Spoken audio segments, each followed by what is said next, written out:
pengantin cowoknya juga ikut kesurupan. Mereka baik.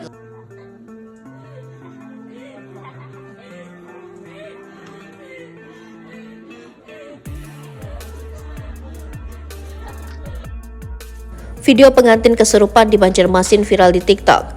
Rekaman momen tersebut mencuri perhatian warganet alias netizen.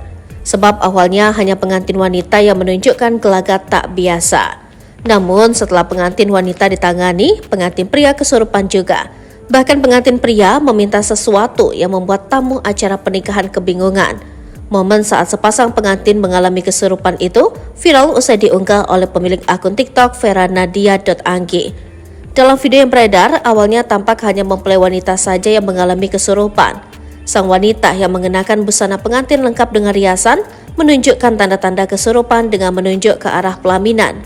Kejadian ini membuat beberapa orang yang berada di lokasi kebingungan baik bagi mempelai pria maupun keluarga. Akhirnya, mereka membawa mempelai wanita tersebut ke dalam rumah. Di dalam rumah, tampak mempelai wanita tersebut menjadi histeris. Dia terlihat bicara tidak jelas dan tertawa dengan riang. Meskipun demikian, keluarga tampak tenang menghadapi situasi tersebut.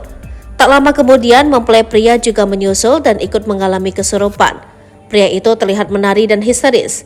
Beberapa orang terlihat berusaha menenangkan dirinya. Tampak seorang wanita parubaya menepuk-nepuk punggung mempelai pria itu. Beberapa saat kemudian, pria itu tampak terduduk di atas lantai dengan kondisi masih kesurupan. Dengan nada marah, mempelai pria meminta agar tidak ada yang mengganggunya. Ia juga terdengar meminta kembang tujuh rupa. Ternyata permintaan mempelai pria itu dituruti oleh pihak keluarga. Beberapa orang yang berusaha menenangkan pasangan pengantin itu mengatakan bahwa bunga kembang tujuh rupa yang diminta mempelai pria itu sedang dibeli. Puncak momen terjadi ketika kedua mempelai mendekatkan kepala untuk melepaskan pengaruh roh selama kesurupan. Dalam waktu yang singkat, keduanya akhirnya sadar dari keadaan tersebut. Video yang memperlihatkan insiden yang terjadi pada sepasang pengantin itu pun menjadi sorotan warganet. Kini video itu sudah ditonton lebih dari 3 juta penonton, 117.000 suka, dan ratusan komentar.